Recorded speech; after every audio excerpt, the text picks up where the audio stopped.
Coming up next on the Comedy Channel, the crazy, funny comedic stylings of Dan Rath.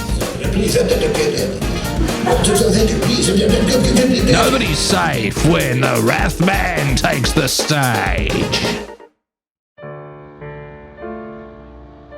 This is the worst crisis since the Great Depression. Every day is a struggle to continue.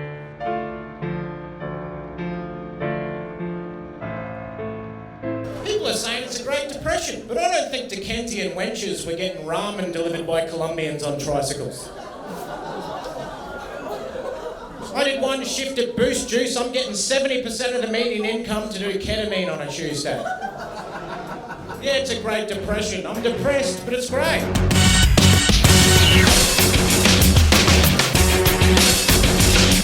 I'm on Zoloft eating a subsidised burrito. Got the NutriBullet going with the Mango Tango, prescription medication, fucking Adderall, spritzer,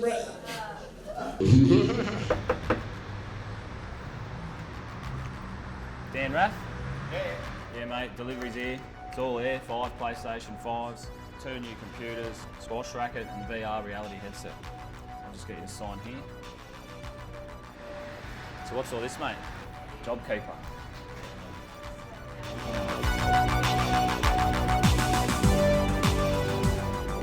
It's a sobering thought to think you're such an unbelievable loser that your life has improved during the biggest crisis since World War II. Last year I was struggling, okay? I tried to use Afterpay at a brothel. I was rock bottom, and now I'm watering my pot plant with San Pellegrino. I'm like, yeah, gotta nourish to flourish, brother. Fucking San Santalinko. Tastes like the government's helping you out, mate. Tastes socialist sparkles.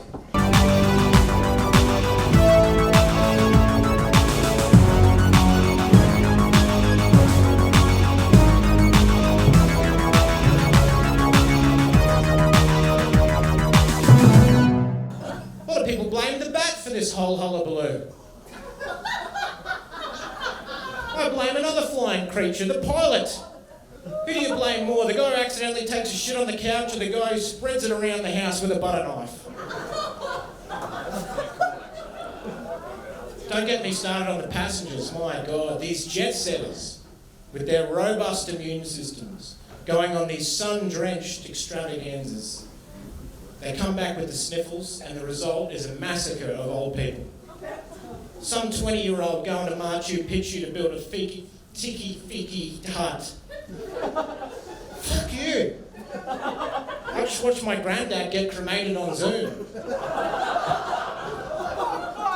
And I don't mind playing Tetris while I mourn.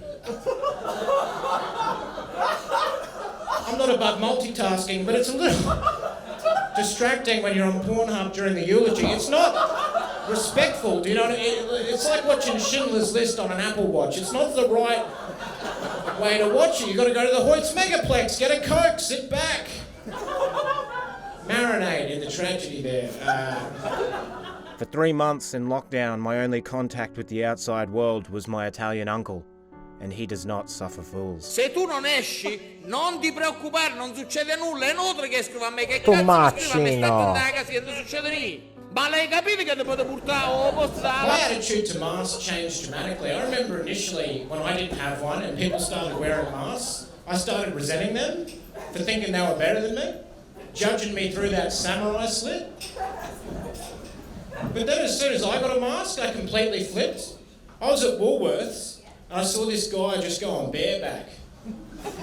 Just raw dogging the fresh food aisle. And I was like, you irresponsible Scot. I was born with a mask. You merely adopted it. Remember Bane? He was crazy, eh? My favourite look at the moment is, I don't know if you've seen this, they've got the mask at half mast, smoking a cigarette. It's like putting on sunscreen and then injecting heroin into your dick. You know, that's a weird, I don't know if there's an analogy there because I have a brain injury, but I feel like there's some connective tissue there. But In the middle of April, I called my local cafe to make a reservation. Hi. Yeah, I was just wondering if I could book a table, 12 blokes for brunch. Well, actually, due to the coronavirus, mate, no restaurants and cafes are open at the moment. Everyone can only serve takeaway. So you can't actually book any tables, I'm so sorry. Oh, really? Yeah, that's Australia-wide. Oh, yeah, no, we were just celebrating, but I guess, do you, so are your eggs free range? Yep. Oh, Our eggs are free range, hey? you don't do caged? Man, I want to get it. COVID-19, because I've always wanted to stay at the Sheraton. This humble bug chaser wants room service, do you know what I mean? Hotels are the real victims of this whole thing. Remember they were good? And then the government was like, hey Hilton, do you mind if we turn you into a giant petri dish of sickness? Is that okay with you? You know how you got the lobby, you got that guy in the tuxedo playing Twinkly Rachmaninoff to create ambience? We're going to turn that into a morgue. Hopefully that doesn't permanently tarnish your reputation as a luxury brand forever. How are hotels going to rehabilitate their image after this, you know? It's like going to a real nice vineyard, and they're like, yeah, we were a sewage processing facility for a bit, but we're back on the Sauvignon Blancs now, and if you could try and forget that, we did a deep clean on the tannins, but there's a slight toad taste, and if you could just forget about that, please. We're back, baby! This vineyard is back! You can clean these hotels all you want, but you can't disinfect the vibe. I know Chernobyl's no longer radioactive. I don't want to rent it as an Airbnb. They can't fumigate the stench of tragedy there, you know, it's ridiculous. You know, I spent 8 months watching Netflix, getting Uber Eats, you know, paralysed by choice, haunted by regret. Just give me a bowl of gruel and a state-sponsored sitcom about Kim Jong-un. You know, you got Korean Kramer, he's like, whoa! Kim Jong-un is great. Yeah, we love it. And then there's a laugh track because they've got guns to their heads. Because I think unstructured free time is just a petri dish for mental illness. You ever have a day off, you go to a restaurant, they give you that laminated panic attack, you're like, fuck, I should have got the barramundi, I fucking ruined it. A friend of mine said, I might call you tomorrow. Well, you've ruined tomorrow, haven't you? With that? You didn't have to. Fucking dog. In the gay community, they have bug chasers who go to parties to deliberately contract HIV because they can't deal with not knowing if they have it or not. Which is proof that uncertainty is worse than AIDS. This year's been difficult, eh? But I've had to stop smoking weed recently because the world is too weird for weed right now. You know, like you don't add sugar to ice cream. It's sweet enough. Weed's good for if you've got like an office job, you know, a mundane office, you know, you're an accountant for PricewaterhouseCoopers, you want to spice up a tax return by punching a couple of cones. You don't need marijuana when there's a guy in a hazmat suit doing a deep clean on your local Thai restaurant. Fuck man, there's astronauts in the CBD. In the Central Business District oil, CBD oil. It helps you sleep in the city. Like you don't need psychedelic seasoning on that experience as well. Do you know what I mean? Paprika would be another example of a seasoning that would not be needed for a korma. For instance, do you know what I mean? You don't bring your own spice rack to Sandeep's Curry Hut, is what I'm trying to... My career was about to kick off. Yeah, I'm going to end on that. I'm not because I'm excited. I don't need to be here, to be honest. I'm fucking killing it. I'm working on a vaccine at the moment. It's peer-reviewed. My housemate reckons it's sick. It's in the early clinical trials. The dog's dead, but You've got to break a couple of eggs to make an omelette. I've always said that, you know. I'm working on a book about it, from share house to share market, the hero's journey through the COVID-19 epidemic. No, because I worked at JB Hi-Fi and I don't know, it was a wholesale slaughter on bricks and mortar. And I was representing at JB Hi-Fi and people were telling me to pivot. It's like, I can't, you know, my job is literally, hey, Con Air's good, man.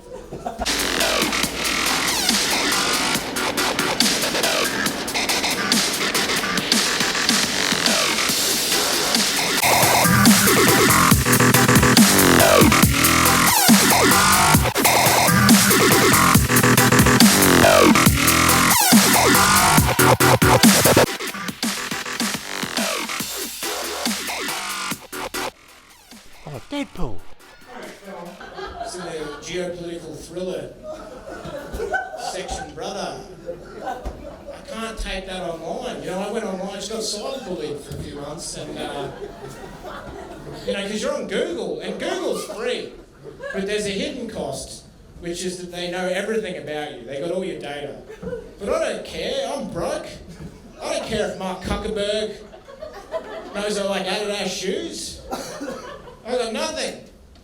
I just wish that form of payment extended to other areas of life. Like you could pay for other products by just telling people deeply personal information. You're at the cafe, they're like, that cappuccino is $3.60. Well, I don't have $3.60, but I can tell you with some confidence that I have herpes. It's free now, you didn't have to tell me that. You've overpaid with that information. You can buy the whole fucking cafe with that. That's hundreds of thousands of dollars worth of private information. And people complain about targeted ads. You know, they're like, oh, I mentioned Aldi and then I got an ad for it. Ooh. At least they've got a target. At least they're aimed at you. TV commercials have no respect for your interests. I'm 6 years old getting ads for carpet call and white lady funerals. They're not even getting into the bowl. They're pissing all over the floor. Targeted ads are custom designed to my needs. I'm getting ads for skin cancer, support groups, extra small condoms. I'm like, bullseye, bullseye. And, you know, it's... If your husband remembered a perfume you'd mentioned 6 months earlier, you'd be over the moon. But as soon as it's a global corporation, you're like, oh, they're spying on me, oh. Put it in your gratitude diary. Someone's listening. Your husband's not interested. He's on Grindr, hanging out with me at Grilled, eating zucchini chips. And hand-reading Frankie.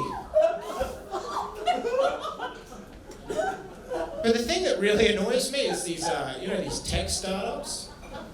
You know these guys with the V-necks and the hoodies? They're a little too relaxed for what they've done. Destroyed the world's attention span with their gadgets, selling everyone's data to Ukrainian oligarchs, undermining democracy. Wear a suit.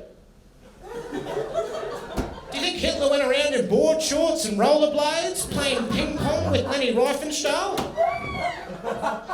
No, he wore a suit. Because he respected the gravity of his crimes. I don't agree with what he did. I'm just saying there's a dress code to evil. Like, I don't agree with what Dracula was up to. And he was sucking blood out of women's necks, and that's a Me Too moment. And but he wore a cape. Do you know what I mean? That's the dress code to that time. Remember Dracula? He was real. And so he's around tonight. I saw him at the Circular Quay, and he's looking for necks. But no, he's fair dinkum. But you got to look after your health, don't you? That's what this whole thing reminds me of. You know, you got to. I've been trying to get into all the health. I went to yoga, found out I can't even breathe. She's going inhale, I'm exhale. Like, I couldn't sync it up. I'm like, there's people in comas that have got this sorted. It's a real dent in your self-esteem. I had breathing on my resume. Under extracurricular, I was like, with the breathing sorted, maybe I could get a job at Super 8. I tried intermittent fasting, which is just anorexia with a 4-hour feeding window.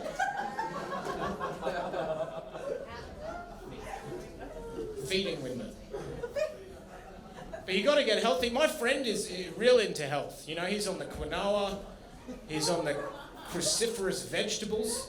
People think he's healthy, but he's not. He's fragile. He had to get his stomach pumped after going to a wine and cheese night. The only reason he's eating broccoli sprouts is if he doesn't, he has a seizure, he's out, you know? Keith Richards, 40 years of heroin use, gave up cocaine at the age of 70 after falling out of a palm tree, got an acquired brain injury, still chain smokes into his 70s and maintains a rigorous touring schedule.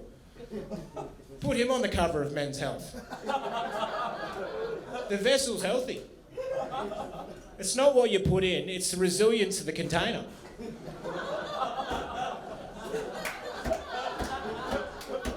What would you rather be, a porcelain doll you have to feed flax seeds to, otherwise it unravels?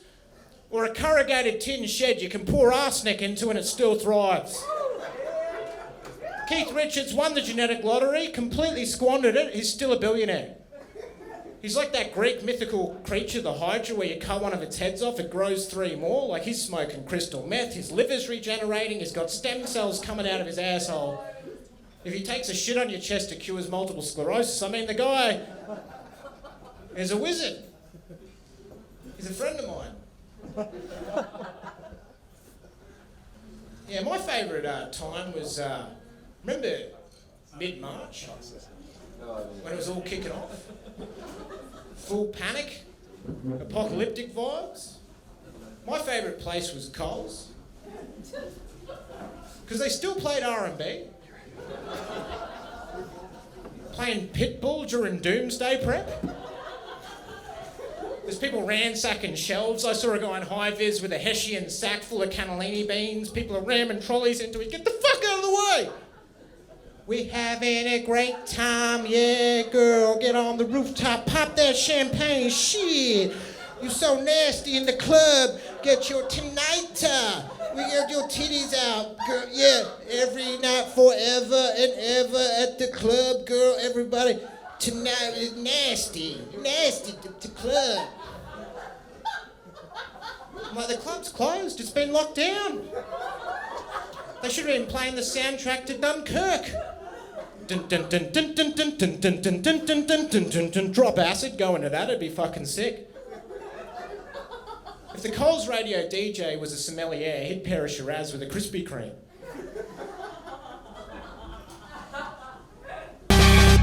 During lockdown, I made an Excel spreadsheet of all the people who betrayed me.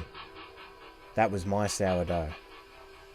And it was just as nourishing to entertain revenge fantasies. I also took up running.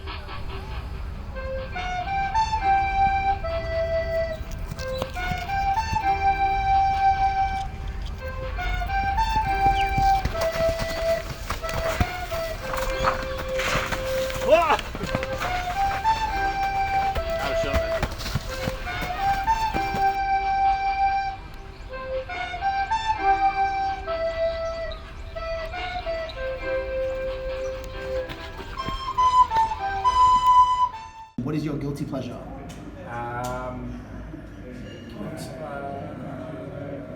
Guilty pleasure would have to be